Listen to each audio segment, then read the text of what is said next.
जय श्री राम। वेदों में विवाह की जैसी रीति कही गई है, महामुनियों ने वह सभी रीति करवाई। पर्वतराज हिमाचल ने हाथ में कुश लेकर तथा कन्या का हाथ पकड़कर उन्हें भवानी जानकर शिवजी को समर्पण किया। जब माहेश्वर शिवजी ने पार्वती का पाणी ग्रहण किया, तब इंद्रादि सब देवता हृदय में बड़े ही हर्षित हुए। शेष मुनिगण वेद मंत्रों का उच्चारण करने लगे और देवगण शिवजी का जय जयकार करने लगे। अनेकों प्रकार के बाजे बजने लगे। आकाश से नाना प्रकार के फूलों की वर्षा हुई। शिव पार्वती का विवाह हो गया। सारे ब्रह्मांड में आनंद भर गया। दासी, दास, रथ, घोड़े, हाथी, गाय, वस्त्र और मणि आदि अनेक प्रकार की चीजें, अन्न तथा सोने के बर्तन गाड़ियों में लदवा कर दहेज में दिए, जिनका वर्णन नहीं हो सकता। बहुत प्रकार का दहेज देकर फिर हाथ जोड़कर हिमाचल ने कहा, हे शंकर, आप पूर्ण काम है, मैं आपको क्या दे सकता हूँ। इतना कहकर वे शिवजी के चरण कमल पकड़कर रह गए। तब कृपा के सागर शिवजी ने अपने ससुर का सभी प्रकार से समाधान किया। फिर प्रेम से परिपूर्ण मैना जी ने शिवजी के चरण कमल पकड़े और कहा, हे नाथ, यह उमा मेरे प्राणों के समान प्यारी है। आप इसे अपने घर की टहलनी बनाइएगा और इसके सब अपराधों को क्षमा करते रहिएगा। अब प्रसन्न होकर मुझे यही वर दीजिए। शिवजी ने बहुत तरह से अपनी सास को समझाया। तब वे शिवजी के चरणों में से नवाकर घर गई। फिर माता ने पार्वती को बुला लिया और गोद में बैठाकर यह सुंदर सीख दी, हे पार्वती, तू सदा शिवजी के चरण की पूजा करना। नारियों का यही धर्म है। उनके लिए पति ही देवता है और कोई देवता नहीं है।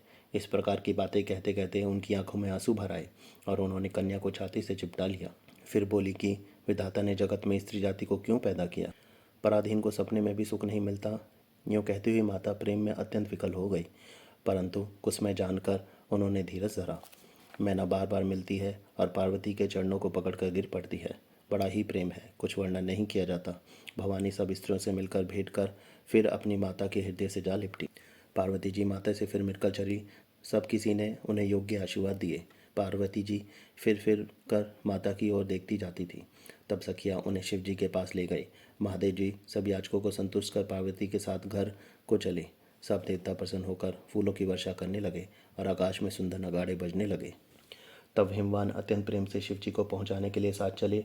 वृषकेतु ने बहुत तरह से उन्हें संतोष कराकर विदा किया। पर्वतराज हिमाचल तुरंत घर आए और उन्होंने सब पर्वतों और सरोवरों को बुलाया। हिमवान ने आदर, दान, विनय और बहुत सम्मानपूर्वक सबकी विदाई की। जब शिव जी कैलाश पर्वत पर पहुंचे, तब सब देवता अपने अपने लोकों को चले गए। तुलसीदास जी कहते हैं कि पार्वती जी और शिव जी जगत के माता पिता हैं, इसलिए मैं उनके श्रृंगार का वर्णन नहीं करता। शिव पार्वती विविध प्रकार के भोग विलास करते हुए अपने गणों सहित कैलाश पर रहने लगे। वे नित्य नए विहार करते थे। इस प्रकार बहुत समय बीत गया। तब 6 मुख वाले पुत्र स्वामी कार्तिक का जन्म हुआ, जिन्होंने बड़े होने पर युद्ध में तारकासुर को मारा। वेद शास्त्र और पुराणों में स्वामी कार्तिक के जन्म की कथा प्रसिद्ध है और सारा जगत उसे जानता है।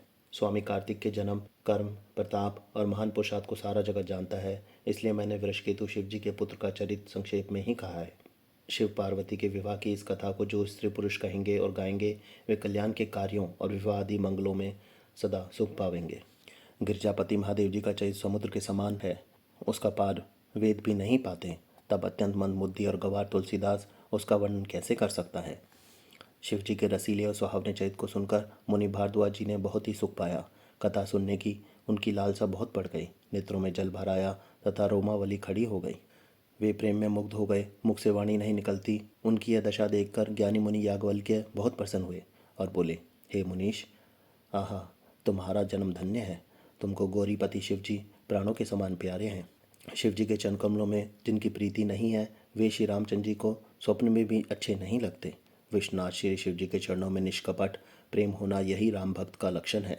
शिव जी के समान रघुनाथ जी की भक्ति का व्रत धारण करने वाला कौन है, जिन्होंने बिना ही पाप के सती जैसी स्त्री को त्याग दिया और प्रतिज्ञा करके श्री रघुनाथ जी की भक्ति को दिखा दिया। हे भाई, श्री रामचंद्र जी को शिव जी के समान और कौन प्यारा है। मैंने पहले ही शिव जी का चरित्र कहकर तुम्हारा भेद समझ लिया। तुम श्री रामचंद्र जी के पवित्र सेवक हो, असमोध दोषों से रहित हो। मैंने तुम्हारा गुण और शील जान लिया। अब मैं श्री रघुनाथ जी की लीला कहता हूँ, सुनो। हे मुनि, सुनो। आज तुम्हारे मिलने से मेरे मन में जो आनंद हुआ है, वह कहा नहीं जा सकता। हे मुनीश्वर, रामचरित अत्यंत अपार है। 100 करोड़ शेष जी भी उसे नहीं कह सकते। तथापि जैसा मैंने सुना है, वैसा वाणी के स्वामी और हाथ में धनुष लिए प्रभु श्री रामचंद्र जी का स्मरण करके कहता हूँ। सरस्वती जी कठपुतली के समान है और अंतर्यामी स्वामी श्री रामचंद्र जी सूत्रधार हैं। अपना भक्त जानकर जिस कवि पर वे कृपा करते हैं, उनके हृदय रूपी आंगन में सरस्वती को वे नचाया करते हैं।